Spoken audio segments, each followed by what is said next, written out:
What's good, everyone? This is Daily Battle Rap Review. My name is Russian Mike. Thank you for tuning in. Uh, Figured today do something a little different than usual. Instead of breaking down the battle or anything like that, I want to go through and talk about your Ultimate Madness 1, and specifically, I want to talk about the participants in it. Now that the tournament is almost over, I want to go through their rankings. Um, what did the tournament do for their stock? What do we see in them? Um, Obviously, again, for a lot of the participants, they only have one or two battles in the tournament. Uh, so I'm also taking in consideration their previous battles, what they did before the tournament started.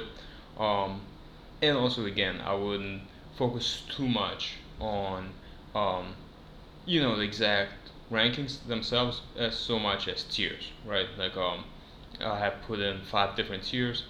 Um, and I think those are more definitive rather than someone being one or two um, rankings above the other person. I don't think that's exact science. It's just something that kind of want to look into for the tournament now, basically over with one battle left um, at No Max. And by the way, No Max predictions are coming later this week. I think I'll throw them on Friday. But right now, let's go through it. I'm going to start bottom up. So the bottom tier I have for my rankings, it's basically a not ready for URL tier.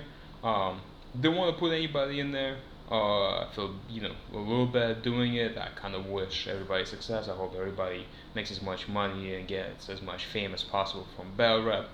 That being said, one guy I have in the bottom tier and the not ready for URL tier is Gunpowder Pad. Um, I've seen one battle of his before the tournament against Del Marino, a PG battle. I've seen both of his battles in the tournament against Ruban and against Squeako, and he just showed me, I gotta be honest, just nothing. I see no star potential in him. The only thing I remember from him are cringy. That's not a good sign. The only thing I remember from him is his, patness. I can pat it, and the take on Shrek 10, which is not good. Um, so again, I'm not saying he can't make money from battle rap. I'm not saying he'll never be a draw. I'm just saying I think he needs to maybe go to some other leagues for now. Maybe change something. Maybe change his approach, change his delivery, change his writing style. Just what he's doing now, currently, is just not working. At least in my opinion. Um, so he's my only guy in the not ready for URL tier. The next tier I have is I need people I need to see more from tier. Um, this is basically based on they definitely have some potential, they definitely have some skills. They just even need, I think, a little bit more work on before they're ready for the main stage, or just on me. I guess I just need to see more battles from them. So at 15 and 14, I have Squeako and Big Hand in that order. I'm going to talk about them first. They are both, to me, they're very similar in the sense that yeah, they have some bars and they have really decent aggression, decent delivery. They just have nothing special, nothing that really stands out for them. If I have to do a comparison for them, it'd be kind of like maybe a Ryder, like that's kind of what I see as their ceiling, or people like Brooklyn Carter, guys who you've seen like on Ascension or Survivor Series, events like that.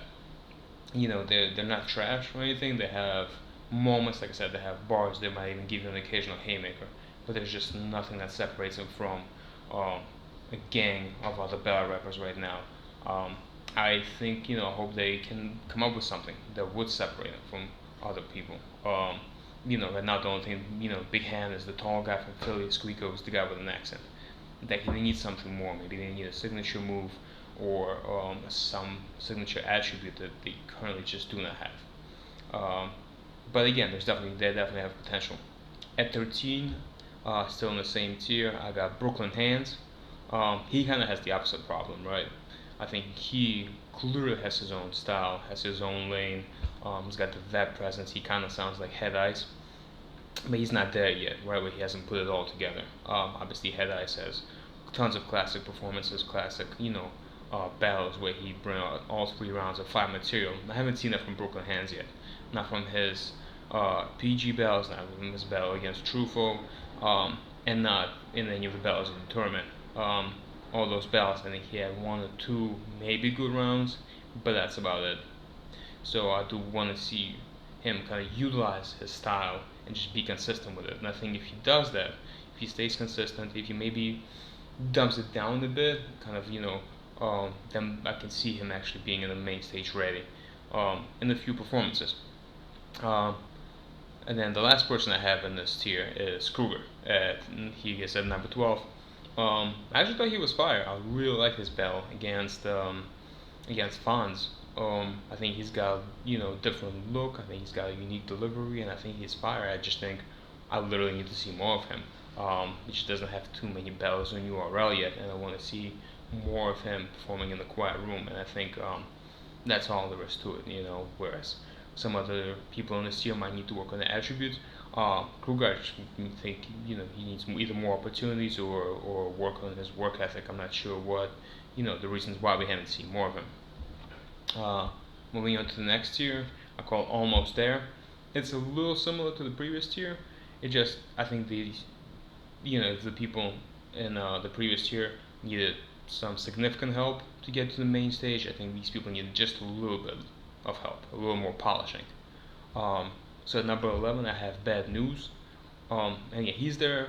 I think obviously he only had one barrel in this tournament, but his stock was a lot higher than most participants in the tournament, right? He had a million of U battle versus Tayrock, a one rounder. He had a classic battle against Loso from a few years ago.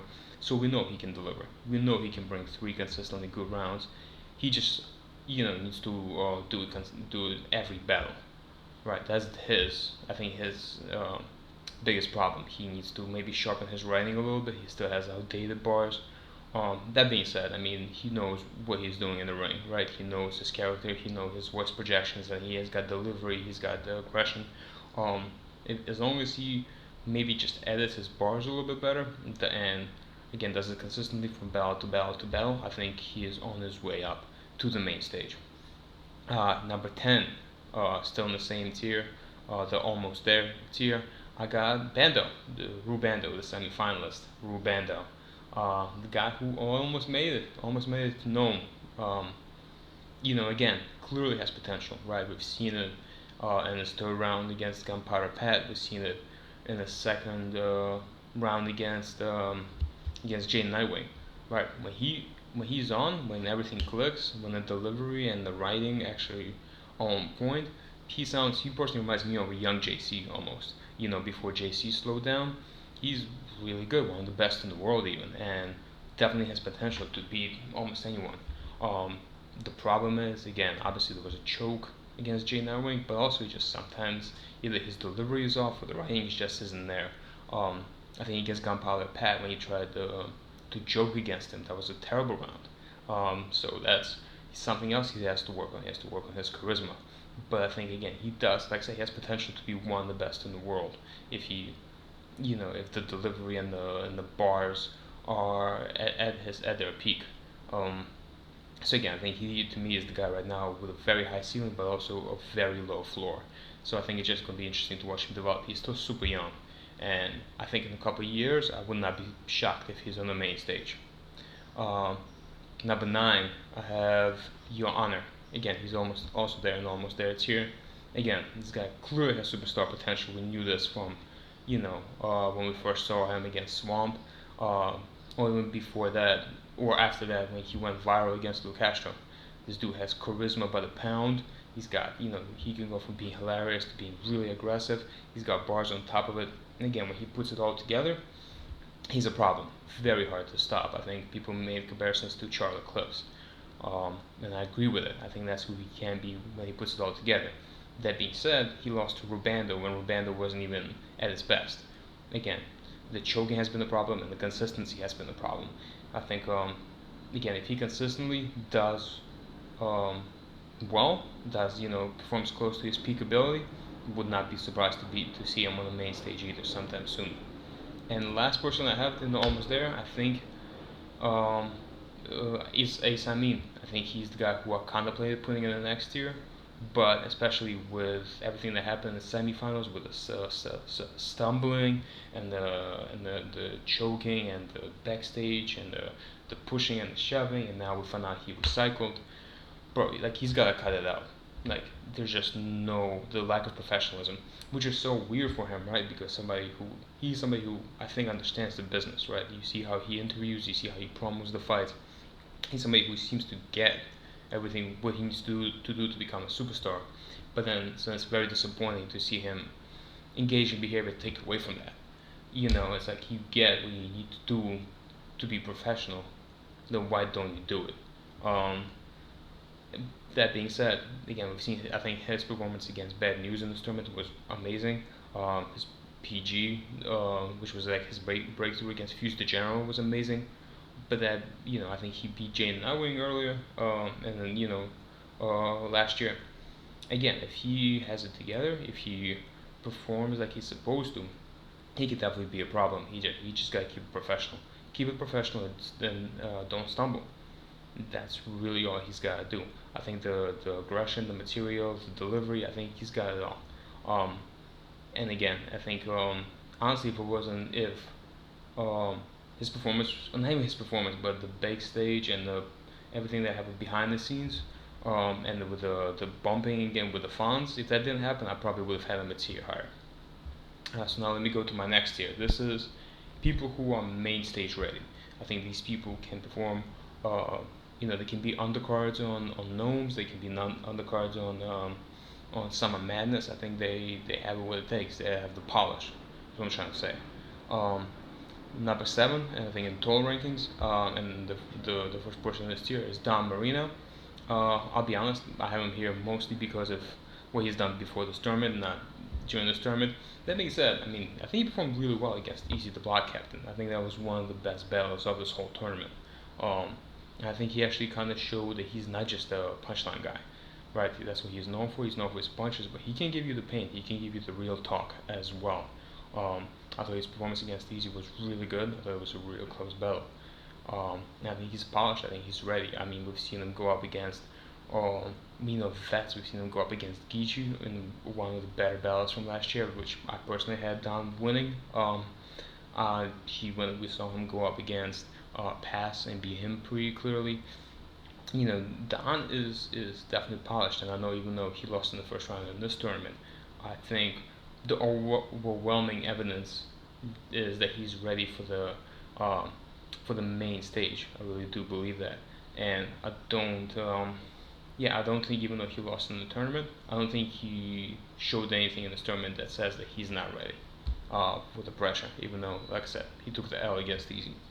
Next person I have in the ready for main stage tier is Luke Castro. He's my number 7 in the overall rank. I think this was his breakthrough tournament, right? He's been around for a little bit. We've saw him in a few PGs. He beat Straight Hims really clearly in his PG, but I thought this tournament, and specifically his performance against Kickass, was a real breakthrough for him. I think he's been super entertaining on Twitter. I think him going solo and kind of getting off Twerk Shadow was good for him. And I think he's developed his own style finally. He's developed his own um, unique delivery, and again, he's got the aggression, he's got the humor, he's got the bars.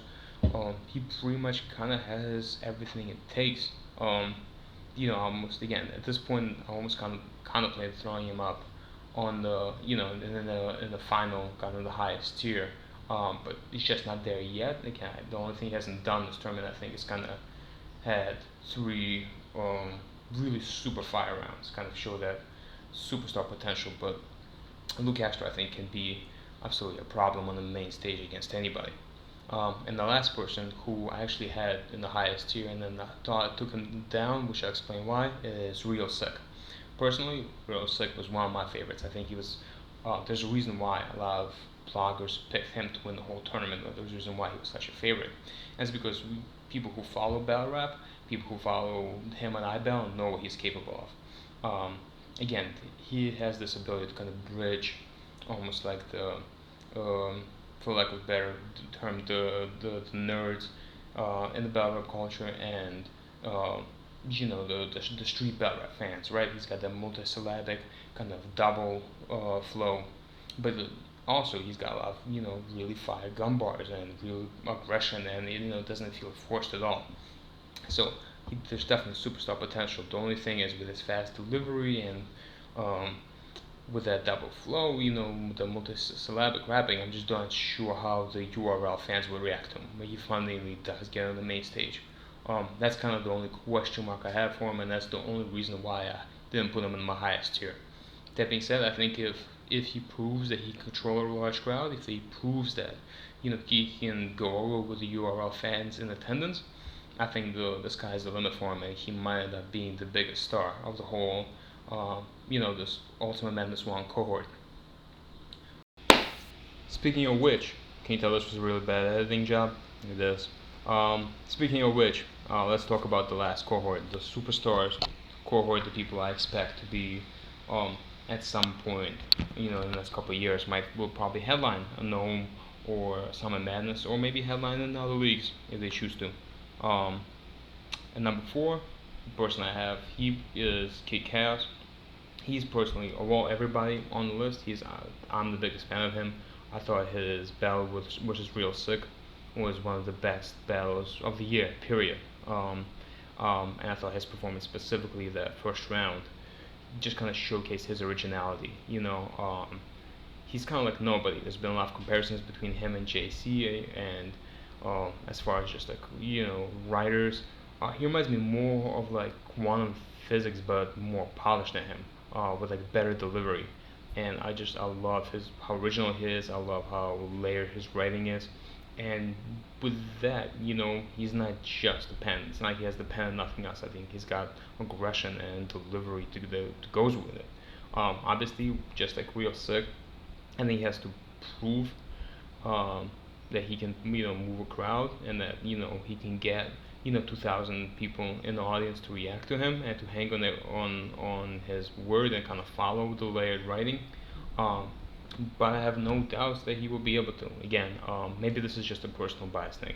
Um, I'm a big fan of him, and I hope people will see what I see in him, which is that just unlimited potential, and the fact that I think he's a superstar. And number three, I have Fonz, one of the finalists. I think people have made the Av comparison. Just as far as a big guy who punches. I actually think he might not be as good as Av, especially young Av when he was first kind of going through the PGs, um, and just landing haymakers with every punch. I don't think he's that good, but what he lacks as far as like punches, like Av, I think he makes up for in versatility. I think he's more versatile than Av. I think he can do more than just punch. I think he can do angles. He's more physical with the bumping. He's more aggressive. So he's like, I actually think him versus Av is a good matchup now, and that says a lot to him. Considering he's relatively new in the scene. Like I personally haven't even heard of him before Ultimate Madness tournament started. Um, Again, I think he's got a chance to show and prove, this gnome. Um, and I think he'll deliver. I think both him and Jane and Nightwing, who, I haven't mentioned his name yet for a reason. Um, I think they're both future stars, and I would not be surprised to see big things for Fonz in the near future. And number two, I have Easy the Block Captain. Now, Easy the Block Captain, I don't think he's as technically gifted as other people in the cohort that had before him. Um, and I know he lost in the second round, so it might be surprising that I have him this high up. That I might have him all the way at number two of the score cohort. But the thing is, Easy the Block Captain, what he has is he's got the fans, right? He's the people's champion. More people haven't beaten Fonz. Which even though I had Fonz winning that belt, look on the app. More people have him winning Fonz than the other way around. People love Easy the Block Captain. He reminds me of Geechee, to be honest with you. I think he might be the next Geechee Gotti. Just as far as people kind of feeling him and feeling his story and him having both the aggression and the believability factor, and just people rooting for him to make it. And once you have the fans, that's kind of nothing else really matters. You know what I mean? Like I don't think Geechee's the most skilled battle rapper in the world. I think but he knows how to use his skills. He's not like Geechee Gotti, right? Doesn't have the best performance. He doesn't have like Hitman Hollow, Taylor performance. He doesn't have the Chili Jones's or Romney's pen, But that didn't stop him from winning champion of the year back-to-back years, right? It didn't stop him from becoming probably the new face of URL, and I can see Easy the Block Captain kind of following his path because he has the most important factor, which is the fans. Um, and I think I contemplated when I first made the list, I had him as a tier below, kind of just ready for the main stage. Then when I thought about it, I almost put him at number one, just because again the fans and having the fan support is the most important attribute, and I think Easy has it more than anybody else in this cohort. But as of right now, number one of the whole list for me is Jane and Nightwing. I think again, when you talk about somebody who just kind of has the whole package and it's completely original, um, that's him. I think he was dope before the tournament. I think a lot of people had him losing to Real Sick in the first round just because of his choking issue, and I think that was the only issue he had. And he got through 4 battles already, or three battles already. Hopefully the fourth one without choking, and I think that was the one kind of knock on him. Besides that, he's got everything. He's got presence, he's got originality, he's got his own delivery, he's got his own voice. He's the only kind of West Coast representative, but he doesn't even sound like anybody on the West Coast either. He's the first Samoan battle rapper, and I think that's dope. I think he's clearly influenced by Head Ice, but not as much as even like Brooklyn Hands, right? Like he's got very much his own style, and I think he's almost more digestible, almost more ready for the main stage than somebody like Head Ice, right? Who sometimes will rap something, but and you might not get it on the first listen. You might not get it if you're live with the audience. Whereas with Jay, I think he's again the punchlines hit harder because they're kind of more easily understood. I think he's got the whole package, man. I don't think there's anything stopping him. I think he's kind of almost like Ill Will when he first came through. Again, as far as just having the whole package and being a superstar who's only the only way you can kind of beat him is if you are one on a 10 or two if he chokes. Those are kind of like the only ways he can lose. Those are my rankings. Let me know what you think. Let me know. I'm sure all of you disagree with me vehemently. Let me know your opinions. Let me know how you have them ranked. Let me know what you thought. Let me know why I got it wrong, and let me know. Also, of course, most important, subscribe to the channel. Again, this is a new channel. I'm still trying to grow. I'm happy with the way it's been growing so far. I want to keep it growing at the rate. And I promise, eventually I'll make it look more professional, man. So yeah, again, subscribe to the channel. Let me know what you think. Comment below, and have a good day.